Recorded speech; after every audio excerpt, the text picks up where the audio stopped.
What's up, everybody? Welcome back to Falcon Blues TV. It's your American boy, Sachin. Today we're doing a little midweek roundup and talk about coronavirus, state of footy, and of course the Champions League tie. Now wearing some Everton today. I have to rep the other team, the Atleti. Got the scarf, got the kit, Went and saw a match at the Wanda, so I'm not a glory hunter. But let's start with that first before we get into it. What a match, first of all. You have to give credit to Simeone, even though Klopp didn't. Let me pull up Klopp's quotes real quick. Klopp said after the match, which, keep in mind, not many teams, probably no team other than Atletico can do what they did to Liverpool. But Klopp, being the terrible loser that he is, said, I don't understand why Atletico play this type of football with the quality they have. They can play proper football. World-class players standing in 2 blocks of 4. They didn't even have counterattacks. But I'm so proud of the boys. Well, first of all, that quote is just stunning arrogance because all Liverpool do is get it wide to the fullbacks and cross it in.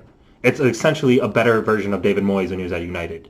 If if Klopp has an issue with that, he should have a plan B and work on a breakdown the best organized defensive team in Europe. But instead, they have no plan B. It's cross and get lucky, more or less. And credit to Atletico because people think, oh, it's a terrible tactics, terrible style of play, but they don't realize you need to be incredibly well drilled to not only prevent a great attacking team from scoring, but you need to have the fitness. You also need to be lethal in the counterattack. Look at Joao Felix, like first minute, they could have had a nice little, he did have a nice pass to Diego Costa, but then Diego couldn't finish, and then Liverpool went to dominate the first half, and then credit to Simeone for changing his tactics and bringing on Llorente. That really turned the match on the head, and give credit where credit is due because you can say that, oh, it's not football, it's anti-football, whatever you want. But if you have 2 chances and you take both those chances and score goals, whereas Liverpool had like 29 shots and scored once, how is that any better? It's not. That's why football is great. Footy is beautiful because you have 11 players on the pitch and you set them up as how you best see fit. And it's about getting the result. Yes, it would be great if everyone could play like Barcelona, but no one can. Not everyone can, I mean. Only, you get the point. But it's just so arrogant and baffling, and he's such a bad loser. I literally was thinking, what's he going to blame the loss on now? The wetness of the pitch, because it was pouring out there, or the wind, because he's done it both before. And during my research, I found something I'd never seen before. But Jurgen blamed a draw at Man United on Man United's injury crisis. Literally, Man United's injuries caused Liverpool to not get the result. And I don't even know how anyone can spin that. Might have to send that to Breitbart, but that's for another day. All right, moving on. Aupa Atleti, I'll finish with that. Moving on. Coronavirus. Well, we'll go back to yesterday. Who thought it was a good idea bringing 2,500 Spaniards to Liverpool and then sending them back? Everyone else is shutting down for 30 days, if not more, and the UK is literally just letting people in willy-nilly. You have teams, Getafe, for instance, not traveling to their ties and forfeiting because of the dangers, and the UK is just willingly bringing them in. It's scary. We're at a pandemic, and the world's falling apart. But hopefully, footy stays relatively unchanged. But moving on, that means the Derby's on Monday. No fans.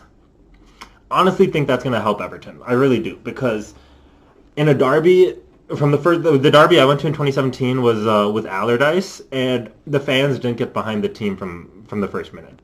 We expected to lose. We drew. We should have won. Balassi had a great shot that was saved. Couldn't believe it was saved. Anyways, we drew, but the fans are so toxic. We haven't beaten Liverpool since 2010, and it's like, guys, you have to support the team. Like, I understand you want to yell Davies a shite and he's not good enough, but that's a different story. He's on the pitch. Support him. So no fans, I honestly think, it'll be better because you won't have the players listening to the constant harassment and whatnot. And I think it might throw off Liverpool. I mean, are we going to get a result? Probably not. So I think anything that changes might help us. But I don't even think the match should be played. I think you have to postpone it all, and there are bigger things to worry about right now than whether or not Liverpool will win the league at Goodison, to be completely frank with you. You had a Juventus defender test positive yesterday. I think a Fiorentina player, I forget the name, he tested positive. You have Inter squad in quarantine. You have Arsenal playing Olympiacos and playing Everton. 4 days later, and then their owner has it. It's just out of this world, and I think you have to think about what really matters. Is you don't want people congregating, you don't want people going to the matches.